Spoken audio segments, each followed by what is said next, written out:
సంపూర్ణంగా తెలంగాణ రైతాంగం యొక్క భవిష్యత్తును మంచిగా చెడ్డగా మార్చేటటువంటి అంశం కాబట్టి ప్రధాన డిమాండ్ రైతుల తరఫున చేతులెత్తి నమస్కరించి 33 జిల్లాల్లో కూడా మీరు పబ్లిక్ హియరింగ్ పెట్టాలని చెప్పి నేను రిక్వెస్ట్ చేస్తా ఉన్నాను సార్. మొదటగా అది. రెండవ అంశం సార్, తెలంగాణ యొక్క బ్యాక్గ్రౌండ్ మనం చూసుకున్నట్టయితే అనేక సంవత్సరాలుగా మనం కష్టాలు పడి సాగునీరు అందక ఇబ్బందులు పడి మన రైతులు వాళ్ళ సొంత ఇన్వెస్ట్మెంట్ చేసుకొని 29 లక్షల బోర్లతో వ్యవసాయం చేసుకుంటున్నాం సార్. తెలంగాణ రాష్ట్రం ఏర్పడ్డ తర్వాత కేసీఆర్ గారు సీఎం అయిన తర్వాత దాదాపు ఎలక్ట్రిసిటీ రంగంలో 1,00,000 కోట్లు ఇన్వెస్ట్ చేసి మంచి మార్పులు తీసుకొచ్చిన సార్. చాలా అద్భుతంగా ప్రగతి సాధించాం. దానివల్ల జరిగింది ఏంది, 24 గంటలు కరెంట్ రావడంతో మేజర్ ఇరిగేషన్ ప్రాజెక్ట్స్ నుంచి 1 ఎకరానికి నీళ్ళు ఇవ్వలేకపోయినా, కాళేశ్వరం కంప్లీట్ కాకపోయినా, పాలమూరు రంగారెడ్డి నుండి 1 ఎకరానికి నీళ్లు రాకపోయినా కరెంటు రంగంలో తీసుకొచ్చినటువంటి మార్పులతోని ఆ 29 లక్షల ఏవైతే రైతుల యొక్క బోరుబావి దగ్గర ఉండేటటువంటి మోటార్లు ఉంటాయో సార్, వాటికి కరెంట్ అంది. దానివల్ల వ్యవసాయం అనేటటువంటి పుంజుకున్న సార్. ఇవాళ ఏం జరుగుతున్నది, 20 లక్షల టన్నుల ధాన్యం పండించినటువంటి తెలంగాణ 1,40,00,000 టన్నుల ధాన్యం పండించి భారతదేశంలోనే నెంబర్ 1 ఉంది సార్. ఈ బ్యాక్గ్రౌండ్ ఎందుకు చెప్తా ఉన్నామంటే సార్, ఇది ఆవేదన, ఇది దుఃఖం, ఇది బాధ సార్. ఇప్పుడు ఆ సస్టైన్ అవుతున్నటువంటి ఆ 29 లక్షల మొత్తం మోటార్ల యొక్క భవిష్యత్ అంతా కూడా ఇవాళ డోలాయమాన పరిస్థితిలో పడుతుంది సార్ ఈ నిర్ణయంతో. ఇవాళ రైతు పేరు మీద ఒక డిస్కం పెట్టి రైతును మోసం చేస్తుంది సార్ ప్రభుత్వం. ఎందుకంటే 6 నెలలుగా, ఇప్పుడు ఇందాక ప్రభుత్వం యొక్క ప్రతినిధి గారు చెప్పినట్టు 6 నెలలుగా ఈ ప్రాసెస్ జరుగుతున్నట్టయితే యావత్తు తెలంగాణలో ఉన్న రైతులకు మంచి చేసే పథకం అయితే ఒక పవర్ మినిస్టర్ గారు, ఒక వ్యవసాయ శాఖ మంత్రి గారు, ముఖ్యమంత్రి గారు రైతులతో చర్చించరాదా సార్, రైతులతో మాట్లాడరాదా సార్, ఇది ఎందుకు మీకు మంచిది, ఎట్లా మంచిదని అపోహలు లేకుండా చేయరాదా? అంటే the very intention is malafide sir. They are going behind the farmers back.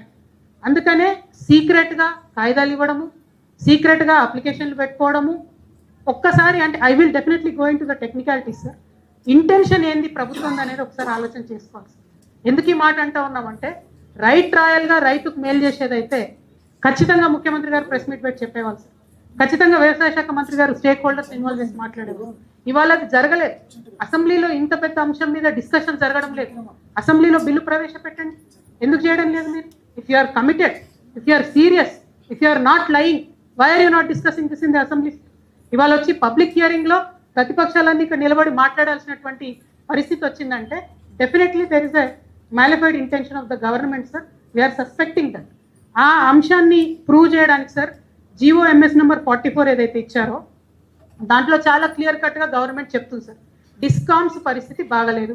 మనకున్న 2 డిస్కామ్లు, ఆ డిస్కామ్ల నుంచి మొత్తం రైతాంగానికి ఉచితంగా ఇచ్చేటటువంటి కరెంటు, లిఫ్ట్ ఇరిగేషన్ స్కీమ్స్కి ఇచ్చేటటువంటి కరెంటు, వాటర్ సప్లై స్కీమ్స్ ఇచ్చేటటువంటి కరెంటు, సీవరేజ్, డ్రైనేజు, హైదరాబాద్ సిటీలో ఉండేటటువంటి వాటర్కి ఇచ్చేటటువంటి కరెంటు, ఇవి మాత్రమే ప్రభుత్వం ఇచ్చేటటువంటి సబ్సిడీస్. అది కాకుండా పేదవాళ్లకు, SC STలకు ఏదైతే 100 యూనిట్ల లోపు ఫ్రీ ఇస్తామో దానికి ఒక 1,700 కోట్లు అదొకటి ఉంటుంది సార్. సో ఇవన్నిటినీ క్లబ్ చేసి తీసి ఒక కంపెనీ కింద రిజిస్టర్ చేస్తూ ఉన్నారు సార్. ఇప్పుడు ఆ కంపెనీ పరిస్థితి ఎట్లా ఉంది, -25,000 కోట్ల రూపాయలు ఉన్నారు సార్. దాంట్లో -25,000 కోట్ల రూపాయలతోని ఒక కంపెనీని ప్రారంభిస్తూ ఉన్నాము. ఈ కంపెనీకి మీరు మాకు లైసెన్స్ ఇవ్వండి, దీంతో మేము రైతాంగాన్ని ఉద్ధరిస్తామని ప్రభుత్వం చెప్తుంది సార్. నమ్మశక్యంగా లేదు సార్. ఎందుకు నమ్మశక్యంగా లేదు? జనరల్గా గవర్నమెంట్ ఒక బాండ్ ఇచ్చినా, ఒక పేపర్ ఇచ్చినా ఎవరైనా సీరియస్గా తీసుకుంటారు. ఎందుకు నమ్ముతలేమంటే గత 2.5 సంవత్సరాల్లో ఈ ప్రభుత్వం యొక్క వైఖరి మీరు చూసినట్టయితే అడుగడుగున మోసమే జరిగింది సార్. రైతుకు అడుగడుగున మోసమే జరిగింది. భూమాత పేరుతోని మొత్తం అంతా కూడా సంపూర్ణంగా, అప్పట్లో ధరణి బాగాలేదు, ఇప్పుడు భూమాత తెస్తామన్నారు. ఇంతవరకు ఆ భూమాత పేరు మారింది, కవర్ మారింది తప్పితే సిస్టమ్ మారలేదు సార్. అదేవిధంగా రైతులకు రైతాంగం సంగతి చెప్తున్నా sir. Madam sir definitely one second sir, one second please kindly Kavita garu let us no one second sir, absolutely let us confine only to the issue sir. Okay absolutely. రైతాంగం ఈ రాష్ట్రంలో మోసపోయి ఉన్నది కాబట్టి ప్రభుత్వం ఇప్పుడు తీసుకొస్తున్నటువంటి ఈ కొత్త అంశాన్ని నమ్మనేలటువంటి పరిస్థితిలో ఉంది సార్. సో ఒక -25,000 crores తో ఒక కంపెనీ స్టార్ట్ చేసి ఆ కంపెనీని మేము నడుపుతాము అని చెప్తా ఉన్నారు. ఓకే, దానికి ఏం చేసిండ్రు, 42% ఆఫ్ ఎలక్ట్రిసిటీ కన్సంప్షన్ లోడ్ని ట్రాన్స్ఫర్ చేసింది సార్, 42%. అదర్వైజ్ 2 డిస్కామ్స్లో కలిపి 45,000 మంది ఎంప్లాయీస్ ఉన్నారు. ఇప్పుడు ఆ 45,000 మంది ఎంప్లాయీస్ చేసేటటువంటి పనిలో 42% తీసి కొత్త డిస్కామ్ పెడుతున్నారు. అంటే కనీసం 42% మంది ఎంప్లాయీస్ని ఇవ్వాలి కదా సార్. ఇచ్చింది ఎంతమందిని? 2,000 మందిని. ఆ 2,000 మందిలో కూడా 1,000 మంది ఆఫీసులలో కూర్చొని లెక్కలు రాసుకుంటోళ్ళు ఇంజనీర్లు సార్. నిజంగా కిందకు పోయి ఏమైనా ప్రాబ్లం ఉంది, ట్రాన్స్ఫార్మర్ బుట్టి పేలిపోయిందంటే కిందకు పోయి వైర్ బట్టి రిపేర్ చేసేటోళ్ళు 1000 మందిని ఇచ్చింది సార్. 550 రూరల్ మండలాలకు 1000 మంది మీరు లైన్మెన్లను, ఆర్టిజన్లను, జూనియర్ లైన్మెన్లను ఇస్తే మండలానికి కనీసం 1.5 మనిషి కూడా వస్తలేడు సార్. ఇద్దరు కూడా కాదు, 1.5 మనిషి వస్తున్నాడు. ఆ 1.5 మనిషి పోయి 30-40 గ్రామాలలో ఒక్కొక్కరికి 600 ట్రాన్స్ఫార్మర్లు వస్తున్నాయి సార్. రిపేర్ చేయడం అన్నది impossible. I have been a public representative sir. ఇదివరకు ఎప్పుడన్నా రైతులకు ట్రాన్స్ఫార్మర్ కాలిపోతే ఆ ట్రాన్స్ఫార్మర్ పుట్టి రైతులు ట్రాక్టర్లను, బండ్లను వేసుకొని వస్తే కాన్స్టిట్యున్సీ హెడ్ క్వార్టర్లో రిపేర్ అయ్యారు సార్. ఇప్పుడు పరిస్థితి ఏంటి? రైతు డిస్కామ్ నోడల్ ఏజెన్సీ ఎక్కడ పెట్టినారు సార్? వీళ్ళు ఆర్టీఓని కేంద్రం చేసి పెట్టుకున్నారు, అంటే తాలూకాలో పెట్టుకున్నారు సార్. అంటే ఏ కాన్స్టిట్యున్సీ రైతు అయినా ఆర్టీఓ కేంద్రం దగ్గరికి వెళ్ళాలి. ప్రస్తుతానికి రైతు డిస్కామ్ దగ్గర ట్రాన్స్ఫార్మర్ రిపేర్ సెంటర్స్ ఉన్నాయా సార్? లేవు. ఆ రిపేర్ సెంటర్స్ ఎక్కడ ఉన్నాయి? కాన్స్టిట్యున్సీ హెడ్ క్వార్టర్స్లో ఉన్నాయి. కనీసం మరి మేము ట్రాన్స్ఫార్మర్ రిపేర్ సెంటర్లు పెడతామనేటటువంటి ఒక ముక్క కూడా వీళ్ళు ఎక్కడ చెప్తలేరు సార్. చెప్పకుండా ఏమంటున్నారు? సింపుల్గా ఈ వేరే డిస్కామ్స్లో ట్రాన్స్ఫార్మర్ రిపేర్ సెంటర్లు ఉన్నాయి, వాటిని మేము వాడుకొని ఇస్తామంటారు సార్. సార్, గవర్నమెంట్ డిపార్ట్మెంట్స్ మధ్యలో కోఆర్డినేషన్ అన్నది ఉండదనేది చేదు వాస్తవం సార్. వీళ్ళు లెటర్ రాయా, వాళ్ళు లెటర్ రాయా, అయ్యగారు వచ్చే వరకు అమ్మాసి వెళ్ళిపోతుంది అన్నట్టు రైతు పరిస్థితి అయితే సార్ ఘోరమైన పరిస్థితి ఉంటుంది. ట్రాన్స్ఫార్మర్ రిపేర్కి ఇప్పటికి 20 రోజులు పడితే ఈ కొత్తగా వచ్చే రైతు డిస్కామ్తో ఖచ్చితంగా 2 నెలలు పడుతుంది సార్. అంత లోపల క్రాప్ ఎండిపోయే పరిస్థితి ఉంటుంది తప్ప ఇంకోటి ఉండదు. It is a practical issues. ఇంకొక మాట, ఇందాకటి నుంచి ముషరఫ్ గారు కానీ మాట్లాడినటువంటి అన్ని డిస్కామ్స్కి సంబంధించిన వ్యక్తులు కానీ చెప్తున్నది ఏంటంటే మేము కంప్లీట్గా కోఆర్డినేషన్ చేసుకుంటామంట. కానీ జీవోలోనే క్లియర్గా రాసింది సార్, రైతు డిస్కామ్కి ఇతర డిస్కామ్ల నుంచి వచ్చేటటువంటి సేవలకు వీలింగ్ ఛార్జెస్ వసూలు చేస్తామని చెప్పి రాసింది. అదెంత ఉంది సార్? 6,000 కోట్ల రూపాయలు అవుతుంది పర్ యానం.